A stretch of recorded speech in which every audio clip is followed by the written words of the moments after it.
They called her invisible. Just a maid. 23 years old, $47,000 in debt, scrubbing floors in a mansion that cost more than she'd earned in 10 lifetimes. Nobody important. Nobody worth noticing. But when Serafina Ashwood whispered 7 words to the Vampire King, she didn't just speak truth. She There, detonated that's it. better.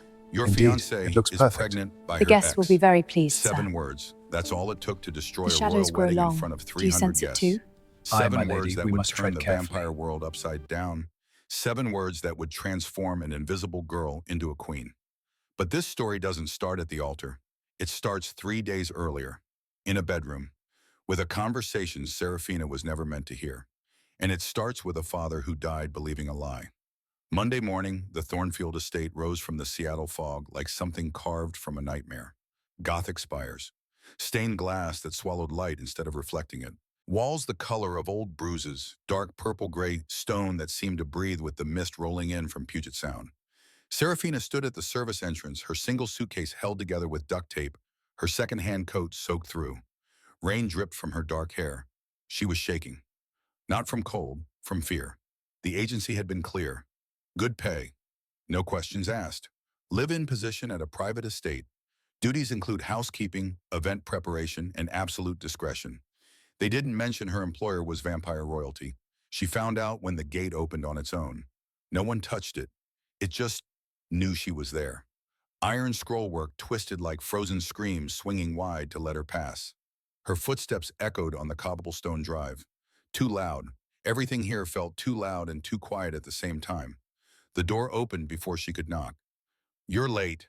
The woman who spoke looked ancient and ageless all at once. Silver hair pulled back so tight it might hurt.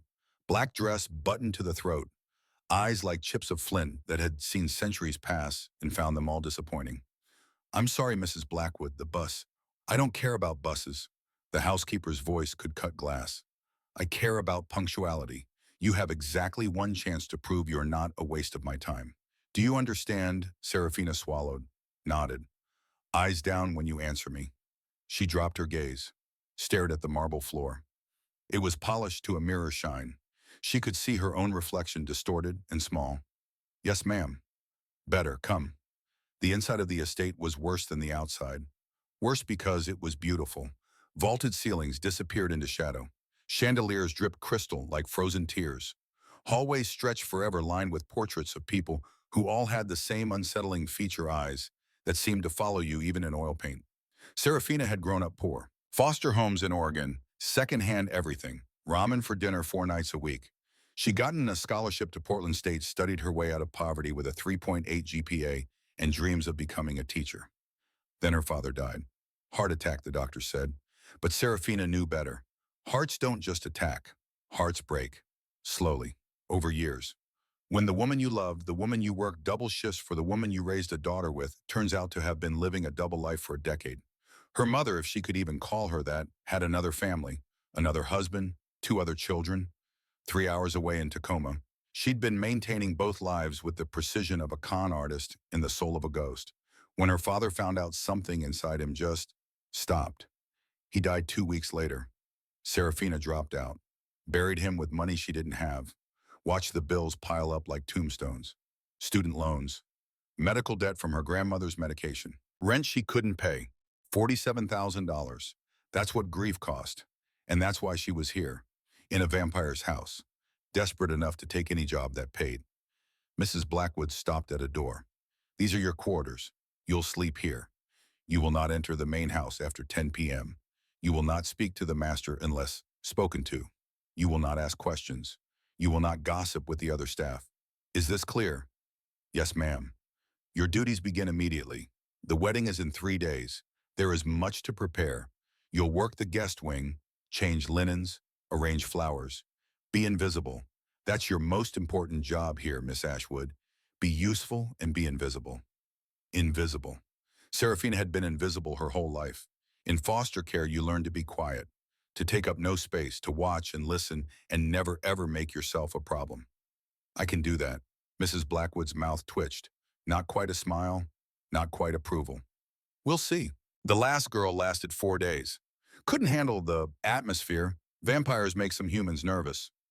"I'll be fine." That's what they all say. The housekeeper's eyes narrowed. You should know before you unpack. This is not a normal household. The master is not a normal man.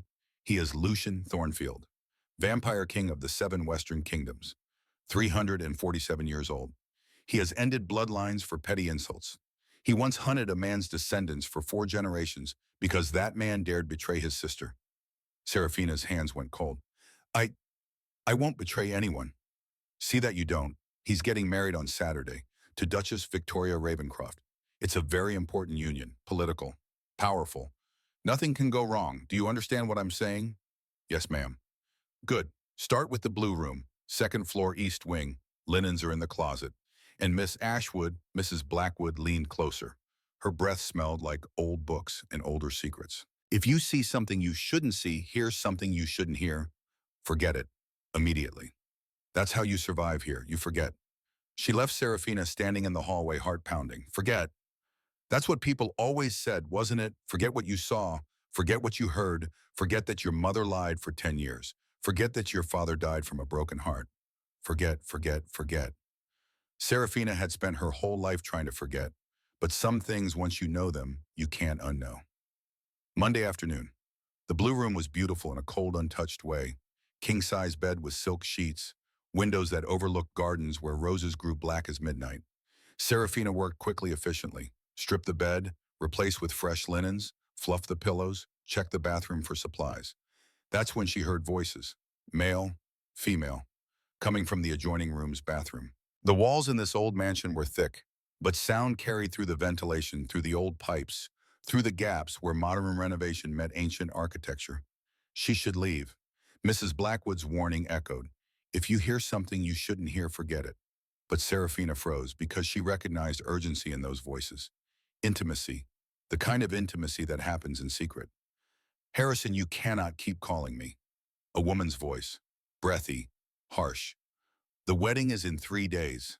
Harrison Seraphina's hands stilled on the pillowcase. That wasn't the king's name. Lucian. His name was Lucian. You're carrying my child, Jenny. My child. How can you marry him? A man, desperate, young-sounding. Silence. Then the woman laughed. It was cold. So cold, Seraphina felt it in her bones. Yes, Dominic, your child. But Lucian's heir. Do you understand what that means? Our baby will inherit 7 kingdoms. Evan, what were you going to give us, a middle management position at your tax startup? You told me you loved me. I loved what you could give me at the time. Now I love what Lucian can give me. Power, immortality for our child through his bloodline. A queendom. Seraphina's breath caught. She pressed herself against the wall, pulse hammering in her throat. Lucian will find out, the man Dominic said weakly. Lucian sees what I want him to see. He's so desperate to be loved, it's almost pathetic. The mighty vampire king, reduced to writing me poetry. He'll claim this child as his own and never question it. Now leave through the side entrance before someone sees you. Footsteps. A door closing. Then silence. Seraphina stood there, arms full of linens, mind racing. She should leave. This wasn't her business. She was human. Powerless. Nobody. Who would believe her anyway? But she kept thinking about the way the woman Victoria it had to be.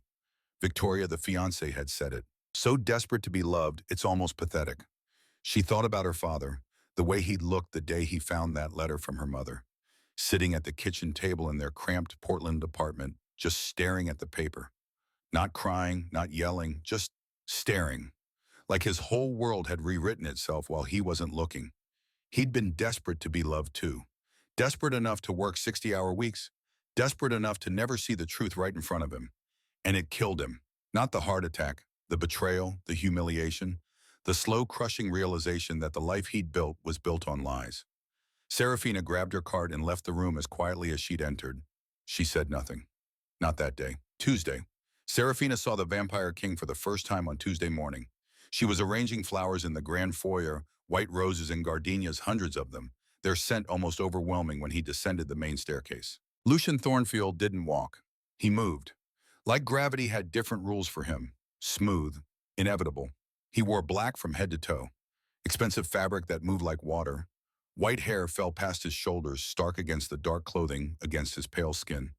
But it was his eyes that stopped her. Gray. Storm gray. Ancient gray. The eyes of something that had seen empires rise and fall, and found them all equally temporary.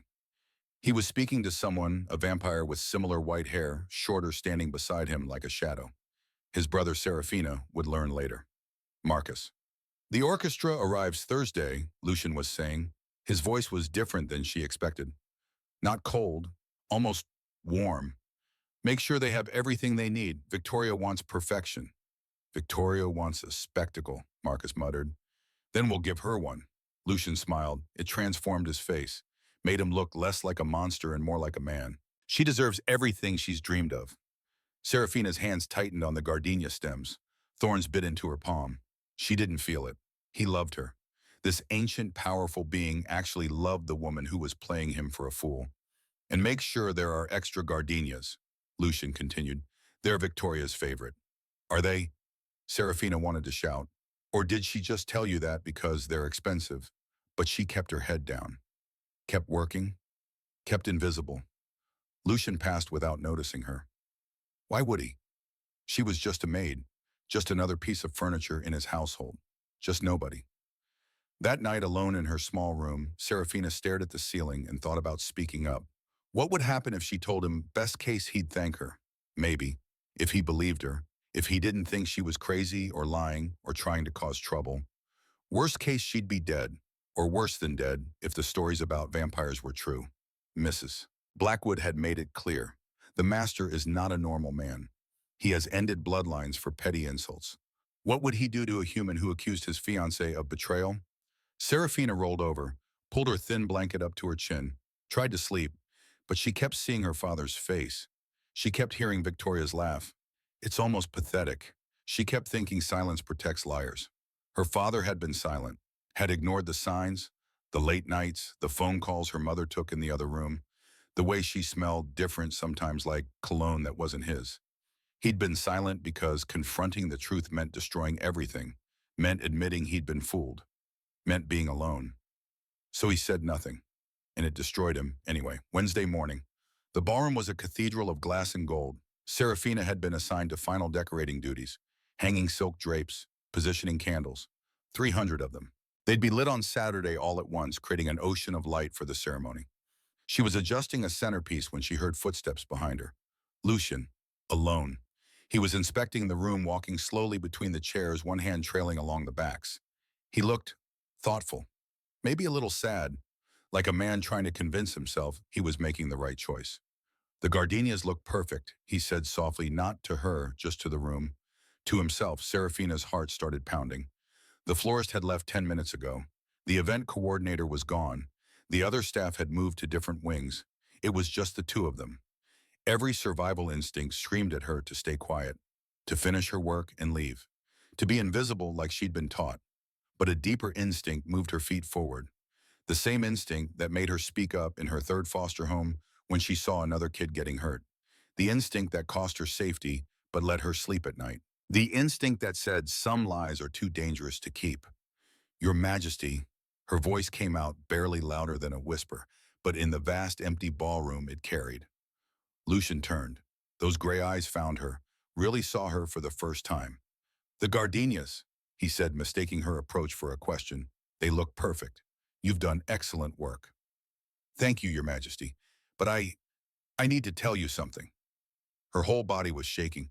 And you're either going to thank me or kill me, but I can't stay silent. His expression shifted. Curiosity, interest, a predator recognizing something unexpected. You have 10 seconds to make this worth my time, little human. Serafina took a breath that might be her last. Your fiancée is pregnant by her ex. The words hung in the air like a death sentence. For 3 heartbeats, nothing happened. Then every candle in the ballroom, all 300 of them, extinguished at once, plunging them into shadow broken only by gray Seattle daylight filtering through the stained glass. The temperature dropped 10 degrees in an instant. Frost began creeping across the rose petals in the centerpieces. When Lucian spoke, his voice was soft as silk and sharp as a blade. Tell me everything. Serafina's knees nearly buckled, but she didn't run. Didn't look away from those ancient, terrible eyes. Monday, I was changing linens in the blue room. I heard her. Victoria. She was in the next room's bathroom with a man named Dominic. Harrison. I don't know which. They were... She swallowed. They were intimate. He said she was carrying his child. She said yes, but that you would claim it as your heir. That you were, that you were, say it, that you were so desperate to be loved you'd never question it. Silence, vast and terrible. Then Lucian laughed. It was not a kind sound. It rolled through the ballroom like thunder, dark and vast and terrifying. He threw his head back and laughed until the stained glass windows rattled in their frames.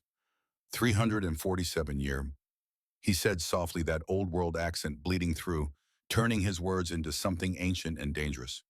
I have ended bloodlines for petty insults. I have raised entire covens for disrespect. And this woman, this clever, beautiful woman, thought she could make a fool of me in my own house. He turned to Serafina fully now. She saw something in his face that made her understand why enemies spoke his name in whispers. What is your name, little human? Serafina, Serafina Ashwood, your majesty. Serafina. He tested the name like wine he might savor or spit out. Do you know what happens to people who bring me bad news? Her chin lifted despite her fear. I imagine the same thing that happens to people who let you walk into a lie. Another laugh, this one sharp and surprised. You have courage. Foolish, suicidal courage, but courage nonetheless. He moved closer. She smelled old books, an expensive cologne, and something wild underneath. Can you prove what you heard? Dominic or Harrison, whatever his name is, he visited through the east entrance. Your security cameras would show him. And if you have a doctor verify the pregnancy timeline, I'm guessing it won't match when you and Victoria were together. Lucian's smile turned into something beautiful and brutal. Smart girl. He pulled a phone from his pocket, dialed without looking away from her. Adrian, come to the ballroom, now, and bring Marcus. We have work to do. He hung up, studied Serafina like she was a puzzle he was just starting to understand. Why? He asked quietly. Why tell me you're human? You've been here 3 days. You have no stake in this. You could have kept silent, kept your charm, kept safe. Why risk your life to tell a vampire king that his fiancée is a liar? Serafina thought about her father, about the kitchen table, about the way silence becomes complicity. Because my father was lied to, she said, by my mother for 10 years. She had another family, another life. He found out and it broke him. He died 2 weeks later. The doctor said heart attack, but I know better. Hearts don't attack. Hearts break. Her voice cracked. If someone had told him sooner, if someone had been brave enough to speak up, maybe he'd still be alive. So when I heard Victoria in that room, I didn't see a vampire duchess. I saw my mother. And when I saw you talking about gardenias, I saw my father. And I couldn't stay quiet. Something shifted in Lucian's expression. The predator receded.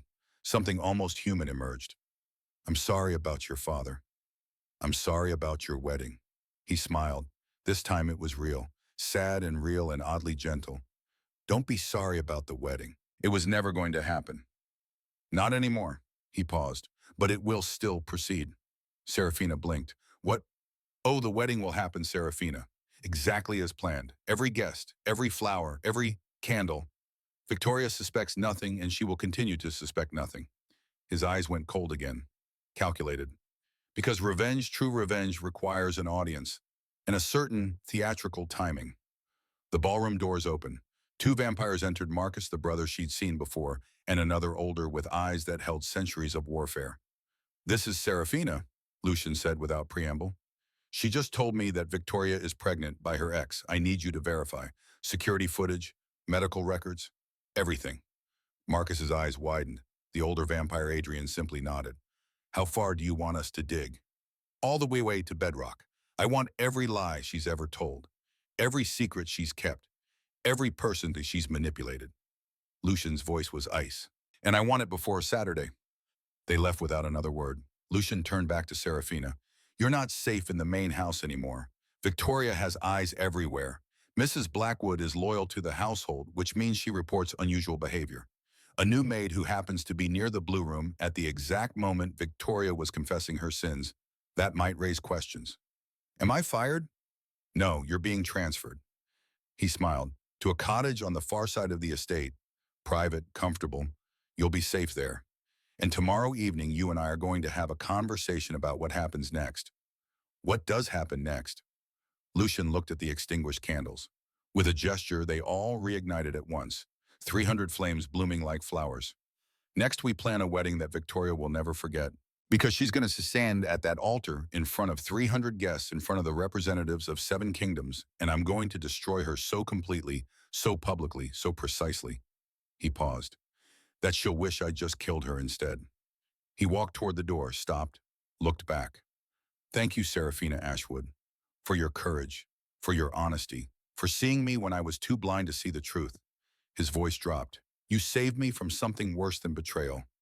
You saved me from a life built on lies. I won't forget that. Then he was gone.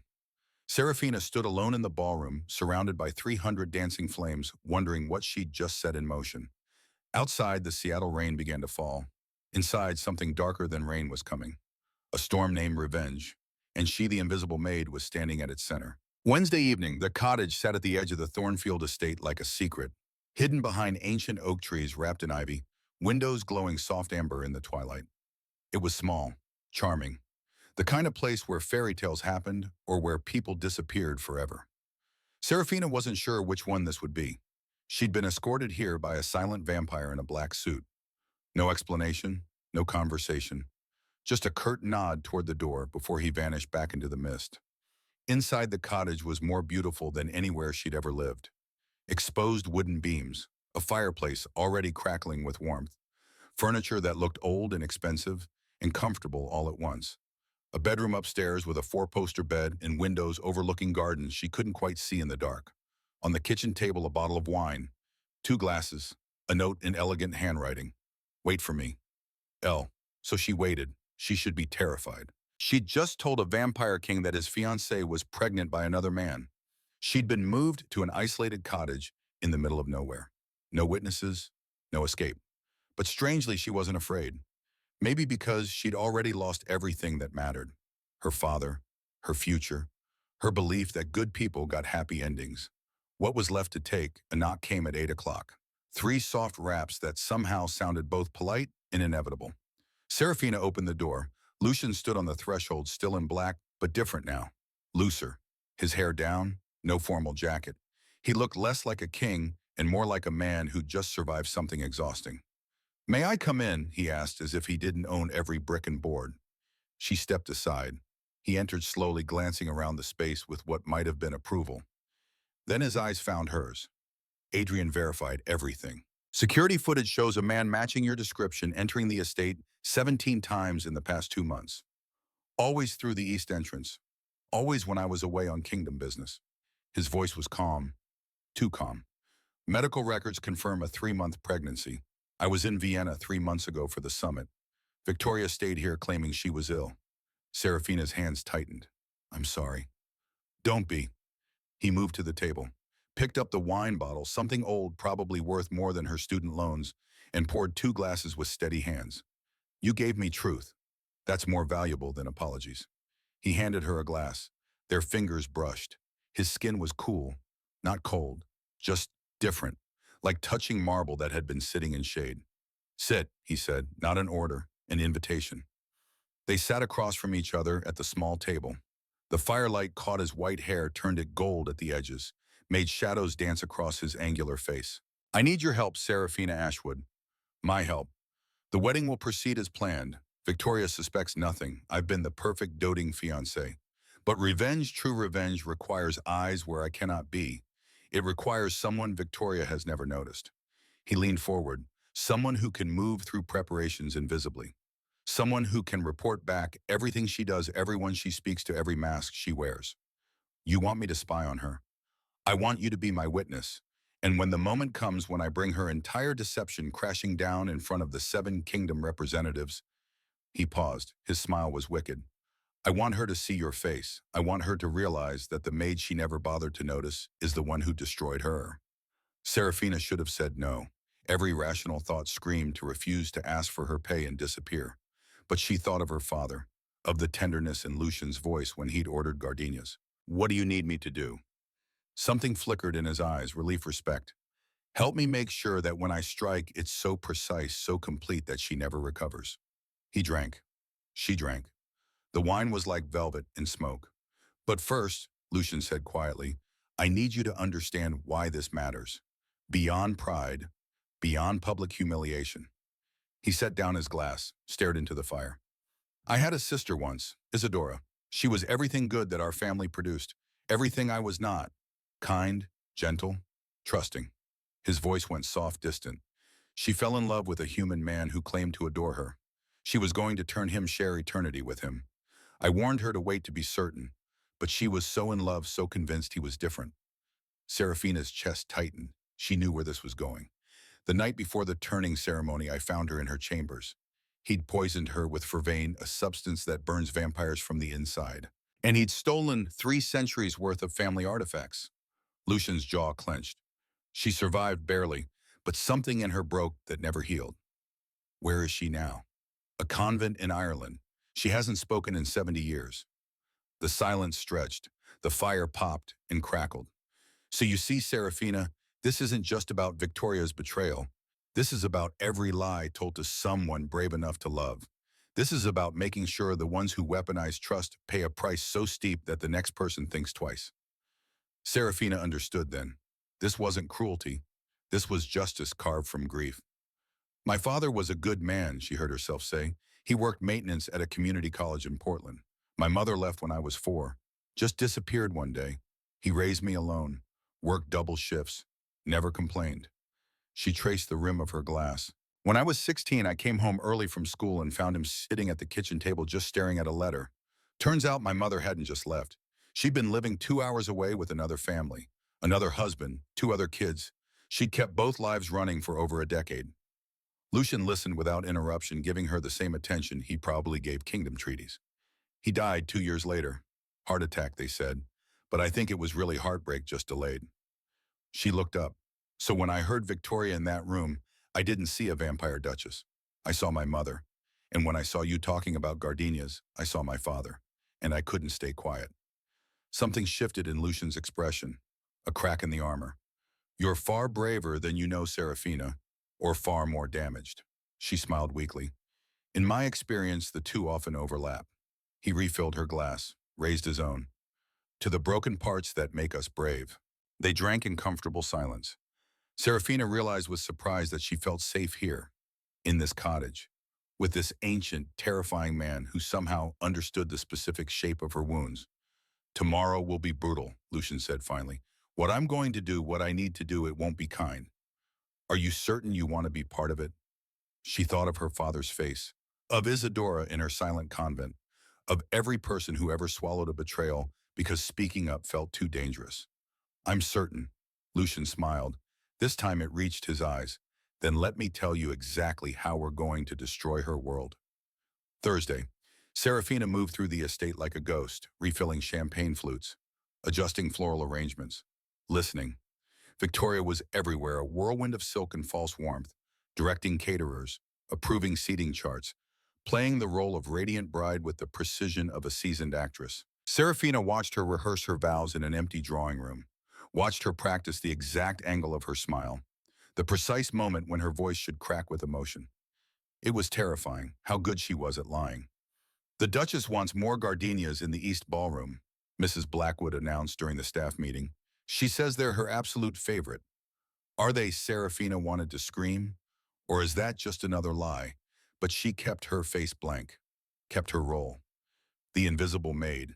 That evening back at the cottage, she reported everything to Lucian. He sat in an armchair by the fire, fingers steepled, listening with the focus of a general planning war. She's good, Serafina said. Really good. If I hadn't heard that conversation, I'd believe every word. That's what makes her dangerous. Lucian's eyes were hard. Believable liars are the worst kind. They destroy you with your own trust. Adrian arrived just after sunset, tall, battle-scarred, ancient in a way that made Lucian look young. He dropped a tablet on the table. You need to see this. Lucian picked it up. His expression didn't change, but the temperature in the room dropped 5 degrees. What is it? Serafina asked. Victoria's phone records. Adrian's voice was gravel. She's been in contact with someone named Lord Castellan. Multiple encrypted calls, emails routed through proxies. Who's Lord Castellan? A vampire lord from the Eastern Kingdoms, Lucian said quietly. A rival.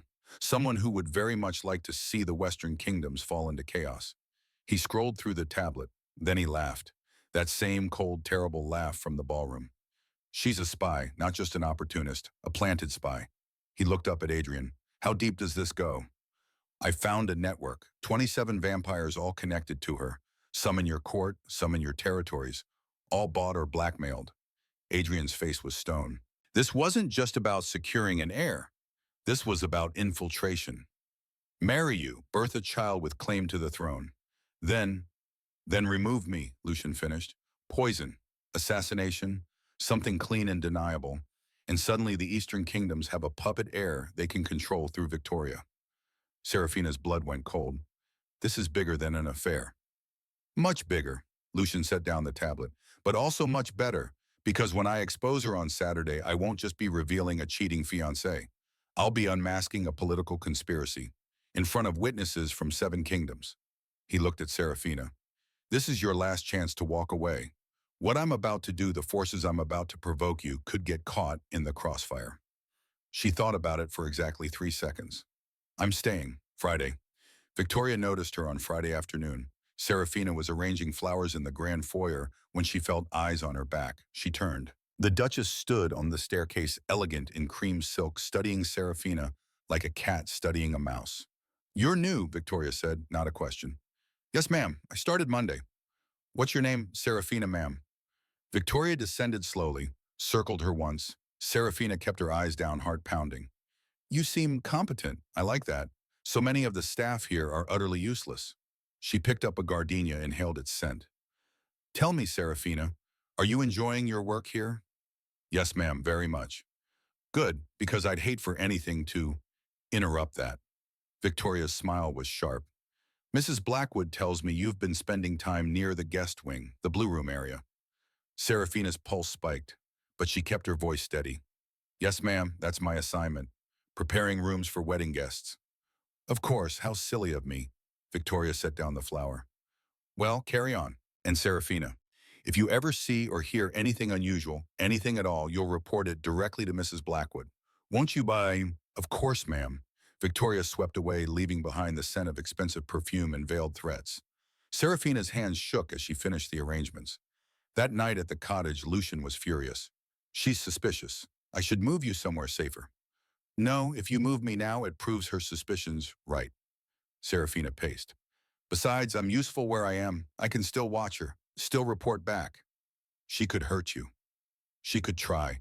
Lucian grabbed her shoulders, gently but firmly. You don't understand what vampires can do to humans. The pain, I understand perfectly. Serafina met his eyes. I also understand that I'm the only one who can get close without raising alarm. I'm nobody. Remember, just a maid.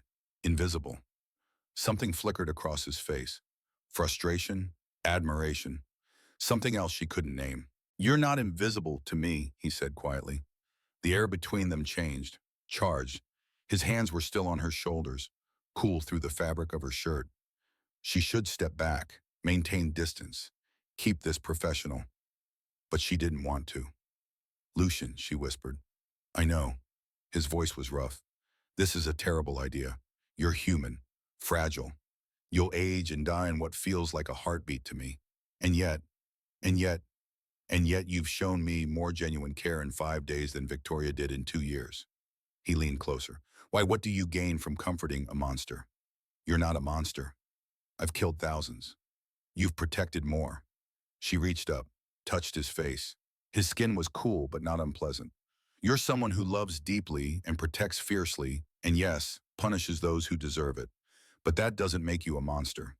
That makes you someone who refuses to let cruelty go unanswered. He closed his eyes, leaned into her touch like a man starving for gentleness. What am I supposed to do with you, Serafina Ashwood? I don't know, but maybe we figure it out together. Then his phone buzzed, shattered the moment. He pulled back, checked it. His expression went dark. What? Victoria just scheduled an emergency council meeting for tomorrow morning. She's accusing someone of theft. He looked up. A valuable heirloom necklace has gone missing, and Mrs. Blackwood found it in a maid's quarters. Serafina's blood turned to ice. Which maid? Guess. Saturday morning, the wedding day. The council chamber was all dark wood and darker intentions. 5 vampire elders sat in high-backed chairs. Victoria stood to the side, the picture of concerned elegance. Mrs. Blackwood stood rigid, holding a velvet box. and Serafina stood in the center facing them all. This is absurd, she said. I didn't steal anything. The necklace was found in your room, Mrs. Blackwood said coldly. Under your mattress. Because someone put it there, Victoria sighed, so perfectly sad. I understand you need money, dear. Student loans, isn't it? Medical bills for your grandmother, but stealing a $2 million heirloom. I didn't touch your necklace. One of the council elders leaned forward. The evidence is clear. The penalty for theft from a royal house is death. Serafina's heart stopped. The doors opened. Lucian entered. He looked immaculate, cold, every inch the king. Your Majesty, Victoria said, voice trembling. I'm so sorry. I know you're kind-hearted, but the law must be respected. Lucian's eyes swept the room, landed on Serafina, showed nothing. What does the council recommend? Immediate execution, the eldest vampire said. An example must be made. No, Lucian's voice was sharp. I believe in thorough investigation, not hasty judgment. She will be confined to her quarters until the full truth is determined. After the wedding, we will reconvene. Victoria's smile faltered, just for a second. But darling, the wedding is today. We can't have this distraction. Then it won't be a distraction. Lucian turned to Serafina. His face was a mask. You'll remain in the cottage under guard. Do not leave. Do not contact anyone. Am I clear? Serafina felt her world crumbling. He was siding with Victoria, abandoning her. Yes, Your Majesty, she whispered. Good. Take her. Two guards escorted her out. She didn't look back, couldn't bear to see Lucian standing there choosing his lying fiancé over the truth. Back at the cottage, the guards locked her in. She sank onto the couch numb. She'd been so stupid, so naive. Thinking a vampire king would choose a nobody maid over a duchess. Thinking truth mattered more than politics. Hours passed. The sun moved across the sky. The wedding was in 3 hours, then 2, then 1. Serafina stared at the ceiling and tried not to cry. Then the door opened. Marcus slipped inside, put a finger to his lips. Listen carefully, he whispered. None of this is real. The necklace was planted, yes. Victoria's trying to eliminate you. But Lucian knows. He's known from the start. Then why? Because the necklace had a tracker, a microchip Victoria didn't know about. When she planted it, she exposed her entire spy network. They've been tracing the signal all day.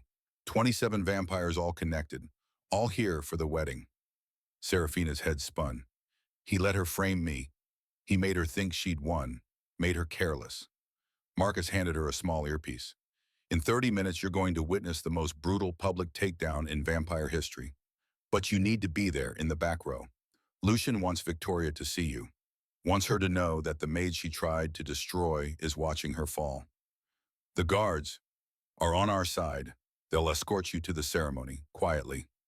Marcus's eyes were fierce. You spoke truth to power, Serafina. Now watch power return the favor. He was gone before she could respond. Serafina put in the earpiece, heard Lucian's voice calm and cold. Can you hear me? Yes. I'm sorry for what happened this morning, but I needed Victoria to think she'd eliminated the threat. Needed her confident, careless. A pause. I know what it cost you to trust me. I won't forget that. Just make her pay, Serafina whispered. Oh, I intend to. 20 minutes later, Serafina was in a simple dress walking through gardens transformed into something from a fairy tale. 300 guests in their finest, representatives from 7 kingdoms, an altar covered in white roses and gardenias, and Victoria in a dress that cost more than a house walking down the aisle toward a vampire king who was planning her complete destruction. Serafina sat in the last row, invisible again, but not for long. The ceremony. Victoria was halfway down the aisle when Lucian raised one hand. The music stopped, cut off mid-note like someone had severed the world. 300 guests froze. Forgive the interruption, Lucian said. His voice carried across the garden, across the estate, maybe across the entire city. But I find myself unable to proceed without addressing a small matter of truth. Victoria's smile faltered. Darling, what? You look confused, my love. Let me clarify. He descended from the altar with predatory grace. When we met 2 years ago, you told me you valued honesty above all things.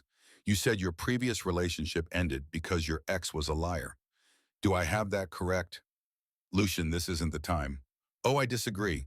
This is precisely the time. He circled her slowly. Every vampire in attendance sat forward, sensing blood in the water. You see, I've spent 3 centuries building a reputation. Some call me brutal. Some call me unforgiving. But do you know what they all call me? He stopped directly in front of her. Thorough. Then he looked past her, directly at Serafina. When my maid, lovely Serafina, come forward, darling. When Serafina overheard you telling your ex that you were carrying his child, that you planned to pass it off as mine, that I was so desperate to be loved, I would never question it. His smile could have frozen fire. Well, I took that personally. The garden exploded in gasps and furious whispers. Victoria's face went from pale to crimson. That's a lie. She's lying. She's a jealous. Lucian held up his phone. Victoria's voice poured out crystal clear. Lucian sees what I want him to see. He's so desperate to be loved, it's almost pathetic. The recording Serafina hadn't known existed. The one Lucian must have had Adrian create from security audio. Victoria's whole body trembled. You recorded me. You violated. I verified your betrayal, Lucian corrected. But please, let's not end there. Screens descended around the garden. Security footage played on all of them. Dominic entering the estate 17 times, time-stamped, dated, then medical records, pregnancy timeline, 3 months when Lucian was in Vienna, then text messages between Victoria and Dominic, plans to split the Thornfield fortune, discussions of how to remove Lucian after securing the heir. And finally, this was the killing blow emails between Victoria and Lord Castellan.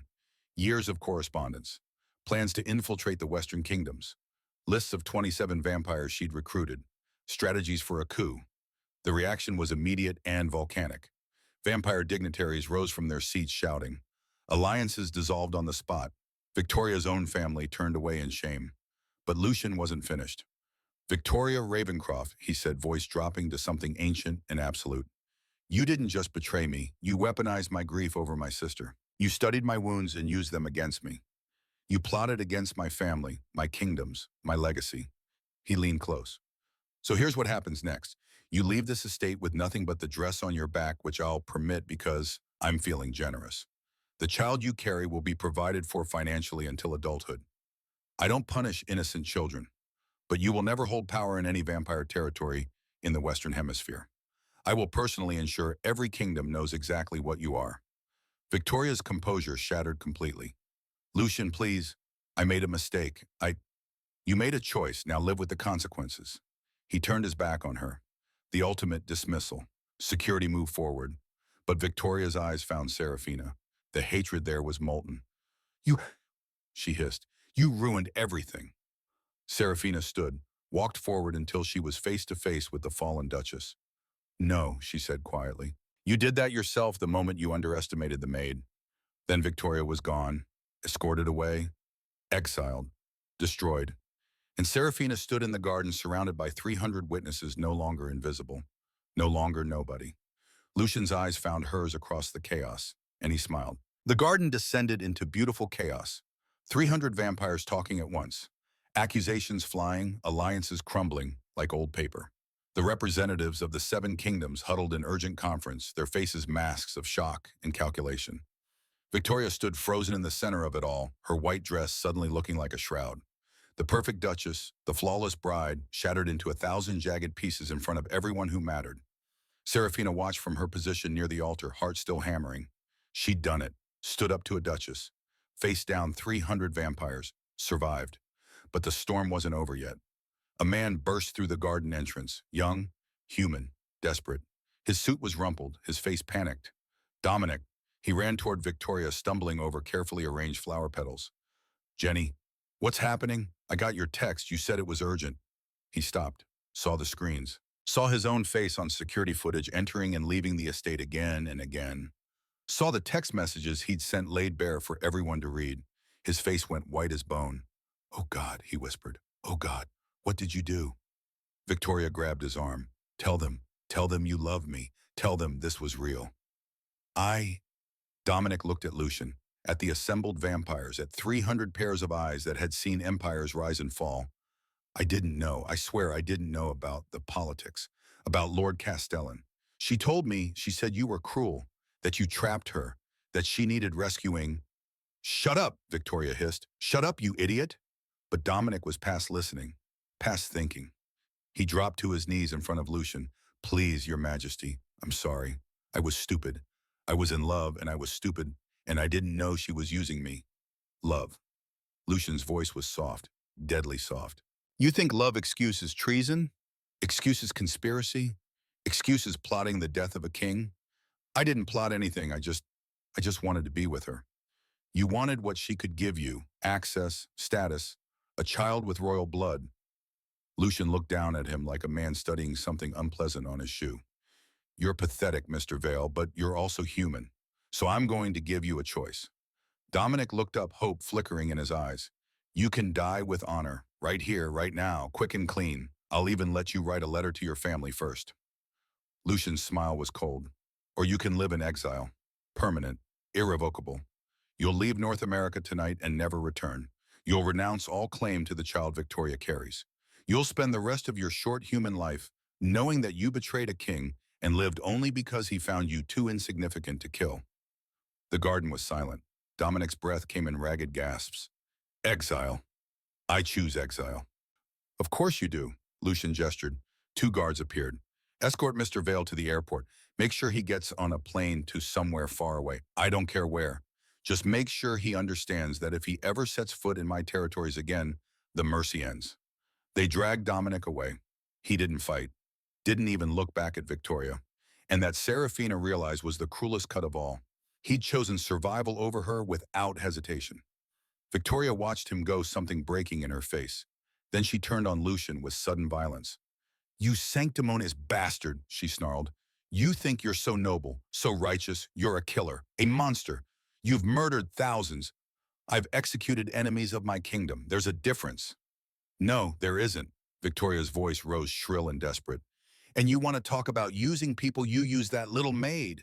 She pointed at Serafina. You're already imagining how useful she'll be, how loyal, how grateful for whatever scraps you throw her.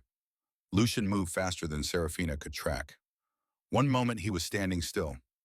The next he had Victoria by the throat, lifted off the ground, her feet dangling. Every vampire in the garden tensed. You will not speak of her, Lucian said quietly. You don't get to use Serafina's name. You don't get to poison her with your lies. You had your chance to be something real, something true. You chose deception, chose conspiracy, chose to treat me like a mark and my love like a weapon. He set Victoria down, stepped back. I could kill you right now. Would be justified. Would even be expected. His eyes swept the assembled vampires. But I won't, because death is too easy, too quick. You're going to live, Victoria. You're going to live long enough to watch that child grow up without you. Live long enough to see the kingdoms you tried to infiltrate flourish without your poison. Live long enough to know that you had everything, power, position. A king who would have moved mountains for you and you threw it away for greed. He gestured to the guards. Take her. Exile begins now. Western Hemisphere is closed to her. Let the Eastern kingdoms deal with their failed speedbomb. Victoria tried to lunge at him. The guards caught her. She screamed, cursed, fought like a wild thing. But the vampires holding her were ancient, unmovable. As they dragged her toward the estate's edge, Victoria's eyes found Serafina one last time. You think you've won, she shrieked. You think he'll love you. He's incapable of love. He's 300 years of ice and blood, and then she was gone, out of sight, out of the kingdom, out of their lives. The garden exhaled. Slowly, the guests began to move. Some approached Lucian to offer congratulations. Others left quickly, uncomfortable with the display. The Seven Kingdom representatives gathered, speaking in low, urgent tones. Serafina stood apart from it all, suddenly exhausted. She'd been running on adrenaline for 6 days. Now that the crisis was over, her body remembered it was human, fragile, breakable. She turned to slip away, back to the cottage, back to invisibility. A hand caught her wrist. Cool fingers, gentle grip. Lucian, don't go, he said quietly. Please. Around them, vampires pretended not to watch, but Serafina could feel 300 gazes burning into her back. I should. This is your moment, your vindication. You're the reason I'm standing here instead of married to a spy.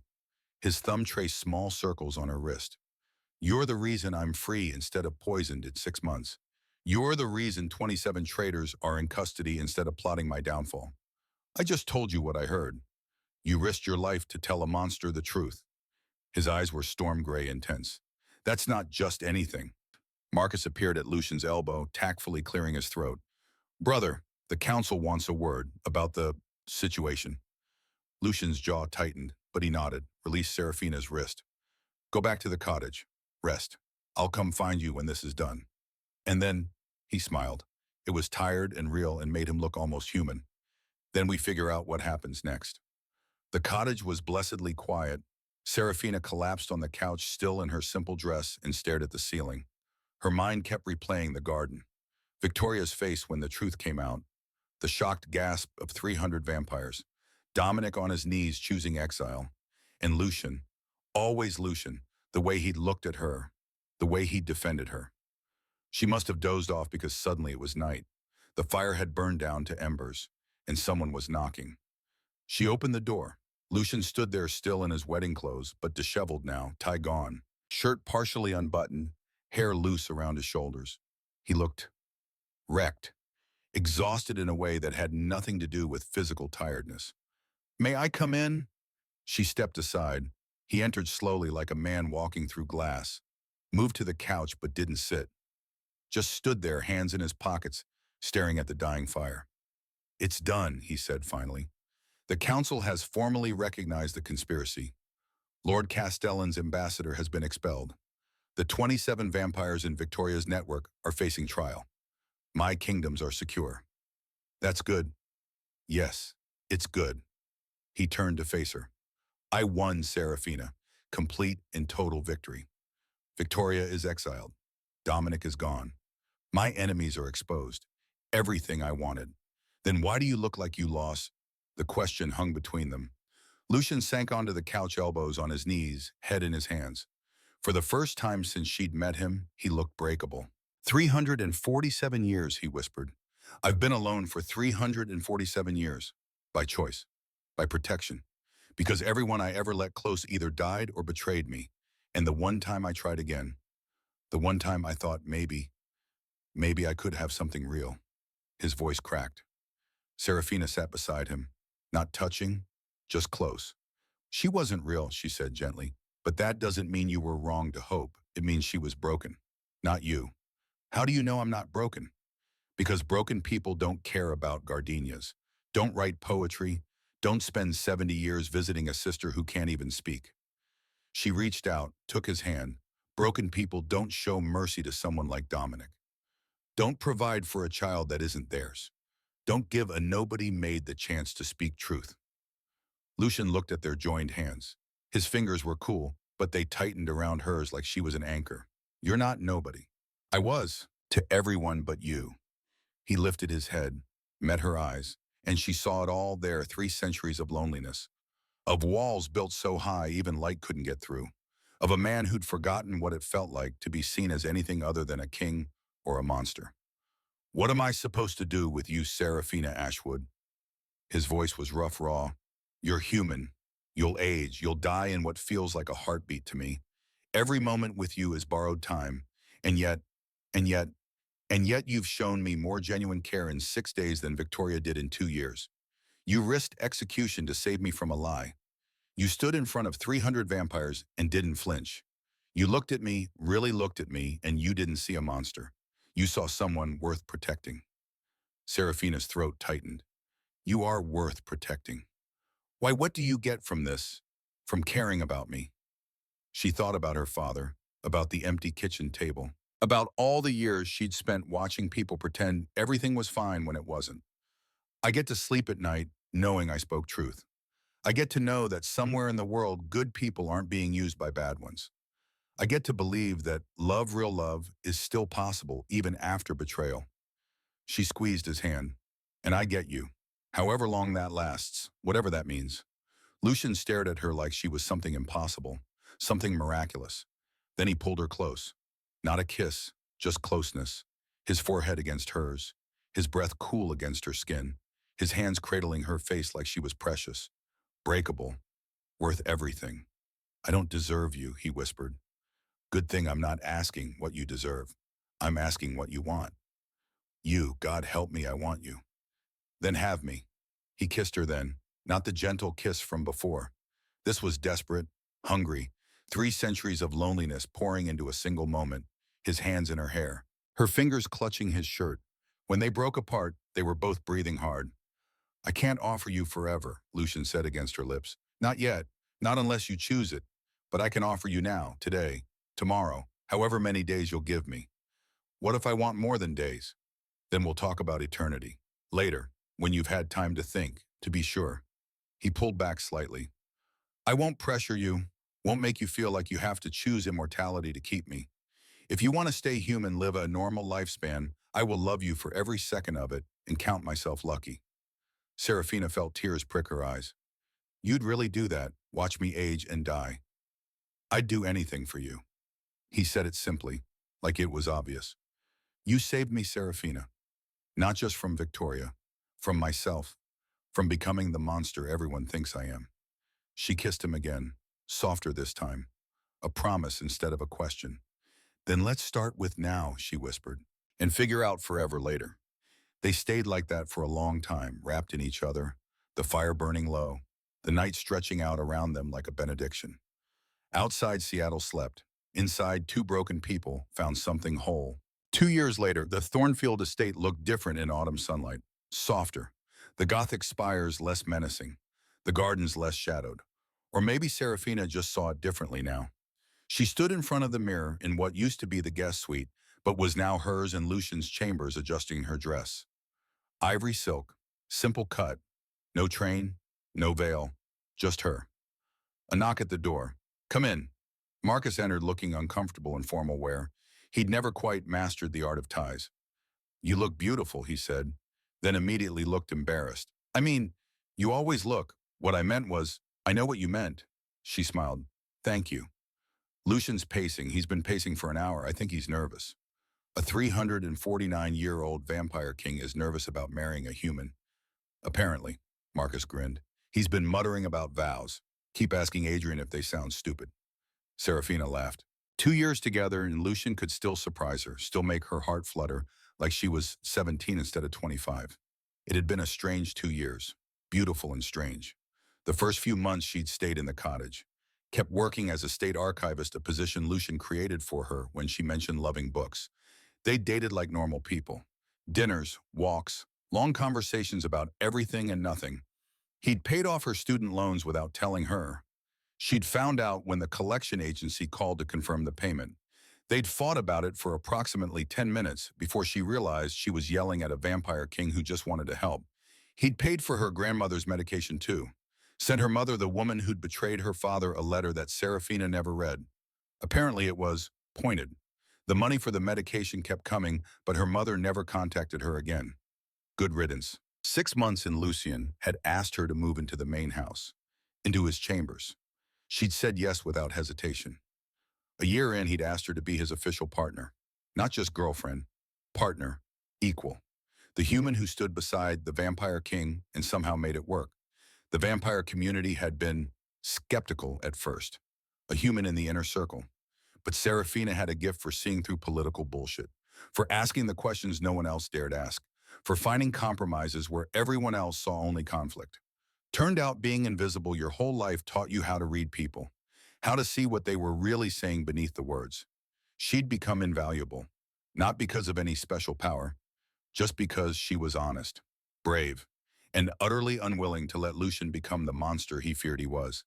And now, 2 years after whispering 7 words that changed everything, she was getting married. Ready? Marcus asked. Almost. She picked up a small bouquet, lavender and gardenias.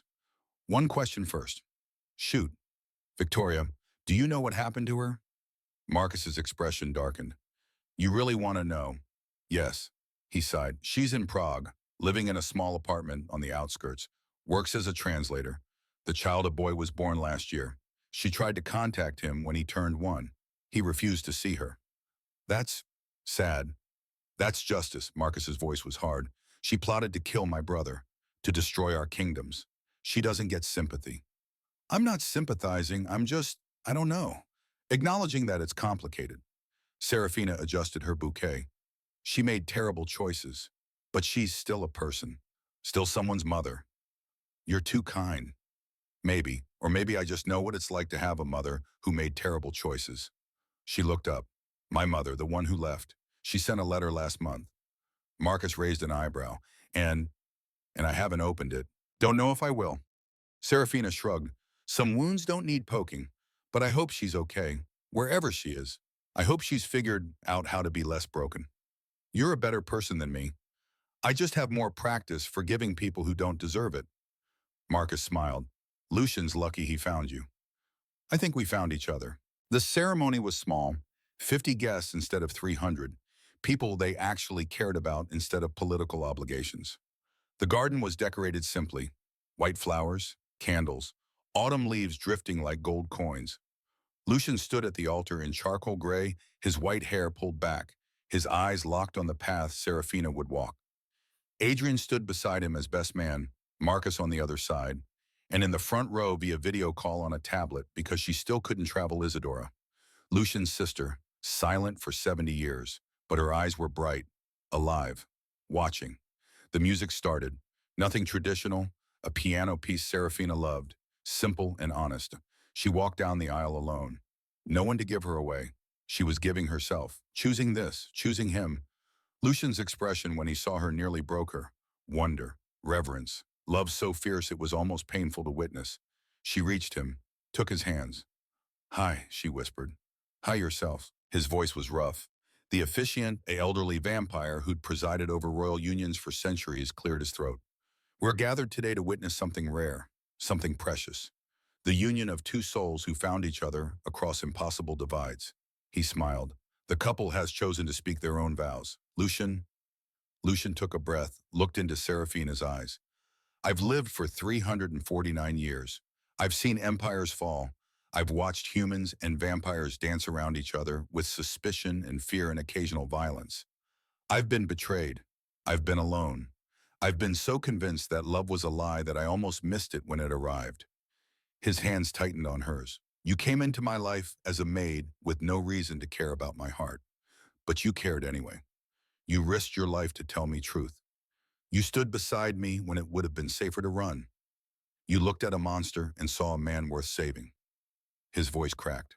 I can't promise I'll be easy to love. I'm old. I'm complicated. I come with 3 centuries of baggage and enemies and a reputation that terrifies most sensible people. But I can promise you this absolute loyalty, fierce protection, a love that will span however long we have, whether that's your natural lifetime or eternity, if you choose it. He smiled through tears, actual tears, blood red against his pale skin. You're the treasure I didn't know I was searching for, and I will spend every day of forever trying to deserve you. Serafina's own tears were falling freely now. Lucian, I spent my whole life being invisible, being nobody, learning to stay quiet, stay small, stay safe. But you saw me, really saw me. Not because I was special, not because I had some hidden power, just because you looked. She squeezed his hands. You could have ignored what I told you, could have killed the messenger, could have chosen the easy lie over the hard truth, but you didn't. You chose justice. You chose honesty. You chose to trust a nobody maid over a duchess. You were never nobody. I was to everyone but you, she smiled. And that's why I'm here. Not because you're a king, not because you're powerful or rich or immortal, but because you're kind to people who can't do anything for you. Because you visit your sister even though she can't speak. Because you write terrible poetry and talk to the estate cats and once threatened to declare war on Amazon for late delivery. Laughter rippled through the guests. I don't know if I'll choose immortality. Maybe someday, maybe never. But I know this whatever time I have, I want to spend it with you, building something real, something honest, something that proves love is still possible even after betrayal. She leaned closer. They said I was nobody, but you saw me, and in seeing me, you saved me too. The officiant was wiping his eyes. I now pronounce you husband and wife. You may, Lucian was already kissing her. The garden erupted in applause and laughter. Every candle ignited at once. The autumn leaves swirled up in a sudden wind, creating a golden vortex around them. And on the tablet in the front row, Isadora smiled. Then she spoke. First words in 70 years. Soft and rusty and beautiful. Alexander. Happy. Lucian pulled back from Serafina, hearing his sister's voice. His birth name. The name he hadn't used in centuries. He turned. Saw her on the screen. Saw her smiling. Speaking. He crossed to the tablet in 3 strides. picked it up with shaking hands. Isadora. Happy, she said again. Stronger now. You're happy. Yes, God, yes, I'm happy. Good. Tears on her face. Then I can speak again. Now. The garden went silent, everyone understanding the magnitude, the miracle. 70 years of silence broken by love. Serafina moved to Lucian's side, looked at the woman on the screen. Thank you for being here. Thank you for saving him. Isadora's smile widened, for seeing what I always knew, that he's worth everything. The reception was joy incarnate, dancing and laughter and toasts that went on for hours. Serafina danced with Lucian until her feet hurt, then danced some more because she couldn't bear to stop. As the sun set, they slipped away to the cottage. Their cottage, the place where it all began. Inside, away from the celebration, Lucian pulled her close. I have something for you. He handed her a small velvet box, inside a ring, not the engagement ring she wore. Something different, obsidian and silver carved with intricate patterns. It's a choice ring, he said quietly. If you ever decide you want eternity, you wear this, and I'll turn you. No pressure, no timeline, just a promise that the option exists. Serafina held it carefully, felt its weight, its possibility. What if I never choose it? What if I want to stay human? Then I'll love you for every second you have, and when you're gone, I'll carry you with me for the rest of eternity. He cupped her face. This isn't about what I want, it's about what you want, and whatever that is, it's enough. She set the box aside, kissed him deeply. Ask me again in 10 years. I will. And maybe in 10 years I'll say yes, or maybe I'll say ask me in another 10. She smiled. But right now I just want this, you, me, however long we get. However long we get, he echoed. They stayed up until dawn, talking and laughing and making plans. Normal plans. A trip to Ireland to visit Isadora in person. A vacation somewhere warm. Maybe a cat. Definitely more books for the library. As the sun rose over Seattle, painting the sky in shades of pink and gold, Lucian held Serafina on the cottage balcony. Do you remember what you said to me, he asked, that first day in the ballroom? Your fiancée is pregnant by her ex. 7 words that changed everything. The 7 best words I ever spoke. He kissed her as the sun climbed higher. Every candle in the estate blazed to life, even in full daylight. A beacon, a celebration, a promise. Somewhere in Prague, Victoria woke alone in a small apartment, her son's photo on the nightstand untouched. Somewhere in exile, Dominic boarded another flight to another city, running from the memory of the life he'd destroyed. Somewhere in Ireland, Isadora spoke to her nurses for the first time in 7 decades, asking about flights to Seattle. And somewhere in Seattle, in a cottage wrapped in morning light, a vampire king and a human woman proved that truth was stronger than lies, that love was braver than fear, that sometimes the quietest voice speaks the loudest truth. What are you thinking? Serafina asked, feeling Lucian's smile against her hair. That I spent 347 years waiting for you, and I'd wait 300 more. Good thing you don't have to. Good thing indeed. They watched the sunrise together. No longer alone, no longer broken. Just 2 people who'd found each other across impossible odds and chose every day to keep choosing. 7 words had started it, but love, real love, honest love, brave love would finish it. And that was the truest story of all.